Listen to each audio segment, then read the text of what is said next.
No podía creer lo rápido que había desaparecido la luz. Desde el área propiamente dicha, el bosque no parecía tan grande. Poco menos de 1 hectárea, sin embargo, los árboles eran altos, de troncos macizos con copas plagadas de hojas. La atmósfera tenía un tono verdoso apagado, como si restaran solo algunos minutos de luz diurna. Era increíblemente hermoso y terrorífico al mismo tiempo. Thomas se internaba en el follaje tan rápido como podía. Al hacerlo, sentía los latigazos de las ramas en su cara. De repente, no pudo evitar tropezar con una gruesa raíz que sobresalía del suelo, pero antes de caer, logró estirar la mano y aferrarse a una rama. Se balanceó hacia adelante hasta que recuperó el equilibrio. Una acolchada cama de hojas y ramitas crujió debajo de sus pies. Durante la corrida, nunca perdió de vista el escarabajo que se escabullía por el suelo del bosque. Al adentrarse en la arboleda, la luz roja brillaba con más fuerza entre la creciente oscuridad.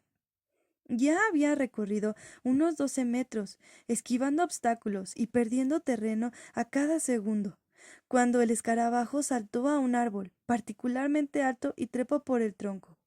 Tomás se acercó hasta allí, pero ya no quedaban rastros de él. Había desaparecido entre las hojas como si nunca hubiera existido. Había perdido a ese miserable. ¡Shock! Susurró, casi en tono de broma. Por extraño que pareciera, la palabra brotó naturalmente de sus labios, como si ya estuviera transformándose en un habitante del área. El chasquido de una rama hacia su derecha le hizo levantar la cabeza en esa dirección. Trató de no respirar mientras escuchaba atentamente. Luego sonó otro ruido más fuerte, como si alguien hubiera partido una rama con la rodilla. ¿Quién anda ahí? Gritó, sintiendo un cosquilleo de miedo en la espalda. Su voz rebotó como un eco entre las copas de los árboles. Se quedó congelado en el lugar mientras todo se acallaba, excepto el canto de unos pájaros a la distancia. Pero nadie contestó su llamado ni volvió a escuchar más sonidos en esa dirección. Sin pensarlo 2 veces, se encaminó hacia el lugar de donde provenía el ruido. Se abrió paso, empujando las ramas, sin preocuparse por ser sigiloso. Entornó los ojos, esforzándose por ver en la creciente negrura. Deseó haber llevado una linterna. Ese pensamiento le disparó la memoria. Una vez más recordó algo tangible de su pasado, sin poder ubicarlo en un determinado tiempo y lugar, ni asociarlo con ninguna otra persona o situación. Era frustrante. ¿Hay alguien por ahí? Volvió a preguntar. Se sentía más calmado, ya que el ruido no se había repetido. Seguramente había sido un animal o quizás otro escarabajo. Por las dudas insistió. Soy yo, Thomas, el novato. Bueno, el segundo novato. Hizo una mueca y sacudió la cabeza, esperando ahora de verdad que no hubiera nadie, porque parecía un completo idiota. Una vez más no hubo respuesta. Rodeó un gran roble y se detuvo en seco. Un escalofrío le recorrió la espalda. Había llegado al cementerio. El lugar era pequeño, tendría unos 10 metros cuadrados y estaba tapizado por una maleza densa que crecía a ras de suelo, clavadas en el piso. Había varias cruces de madera torpemente realizadas. Sus varas horizontales y verticales estaban atadas con un nudo de cáñamo. Las placas con inscripciones habían sido pintadas de blanco por alguien que estaba obviamente muy apurado, a juzgar por la calidad de trabajo. Los nombres habían sido tallados en la madera. Se acercó indeciso a la cruz más cercana y se arrodilló para observar. La luz era tan débil que le parecía estar mirando a través de una niebla oscura. Hasta los pájaros se habían callado, como si se hubieran ido a dormir, y el ruido de los insectos era apenas perceptible. Por primera vez se dio cuenta de lo húmedo que era el bosque, pues ya tenía la frente y las manos empapadas. Se inclinó sobre la primera cruz. Parecía recién hecha y llevaba el nombre Stephen grabado encima. La N era muy pequeña y estaba justo en el borde, porque el tallador no había calculado bien el espacio que necesitaba.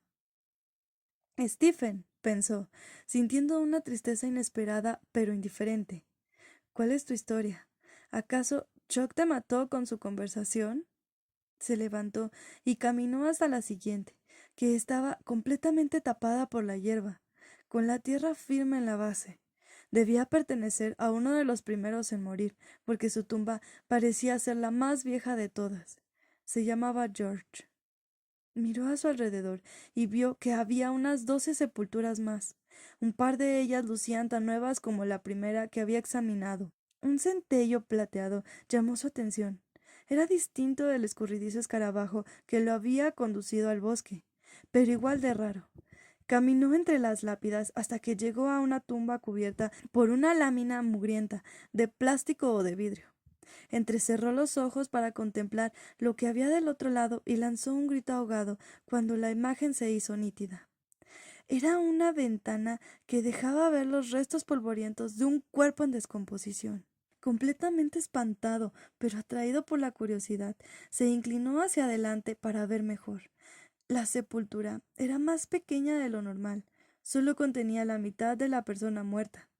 Recordó la historia de Chuck sobre el chico que había tratado de bajar por la cuerda, a través del foso oscuro de la caja y fue cortado en dos, por algo que pasó volando por el aire. Había unas palabras grabadas en el vidrio que resultaban muy difíciles de leer. Que este medio larcho sea una advertencia para todos ustedes. No se puede escapar por el hueco de la caja. Sintió el extraño impulso de sonreír. Era demasiado ridículo para ser verdad, pero también estaba disgustado consigo mismo, por ser tan simplista y superficial.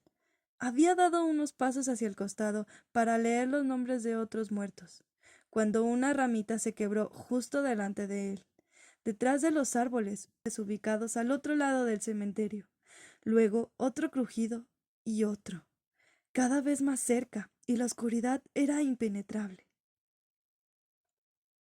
¿Quién anda ahí? Gritó. Su voz sonó temblorosa y apagada, como si estuviera hablando dentro de un túnel. En serio, esto es una tontería, agregó. Odiaba tener que admitir lo atemorizado que estaba. En vez de contestar, la otra persona abandonó cualquier intención de ser sigilosa y se echó a correr a través de la arboleda, que estaba enfrente del cementerio, rodeando el lugar donde él se encontraba. El pánico lo paralizó. A solo unos pocos metros de distancia pudo distinguir la sombra de un niño flaquito que corría rengrante rítmicamente. ¿Quién es ese ¿Qué El visitante surgió de golpe entre los árboles, antes de que terminara la frase. Lo único que alcanzó a distinguir fue una ráfaga de piel pálida y ojos enormes, la imagen fantasmal de una aparición. Entonces gritó y trató de correr, pero ya era demasiado tarde. La figura saltó en el aire y cayó sobre sus hombros, sujetándolo firmemente con las manos y arrojándolo al suelo. Sintió que una de las placas se incrustaba en su espalda antes de partirse en dos, sujetándole un profundo rasguño en la piel. Comenzó a empujar y golpear a su atacante. Un implacable revoltijo de piel y huesos, brincando encima de su cuerpo. Parecía un monstruo, un personaje de pesadilla, pero él sabía que tenía que ser un habitante, alguien que había perdido la razón por completo. Escuchó el sonido de dientes que abrían y cerraban bruscamente, con un constante repiqueteo. Luego sintió una punzada de dolor cuando el lunático le clavó la boca fuertemente en el hombro. Lanzó un aullido y el sufrimiento se deslizó por su sangre con una corriente de adrenalina. Apoyó las palmas de las manos sobre el pecho de su oponente y presionó, estirando los brazos hasta que los músculos se tensaron contra la figura que luchaba arriba de él. Finalmente, el otro cayó hacia atrás con un fuerte estallido, haciendo pedazos otra lápida. Thomas, jadeando, se arrastró hacia atrás y observó por primera vez a su desquiciado contrincante. Era el chico enfermo.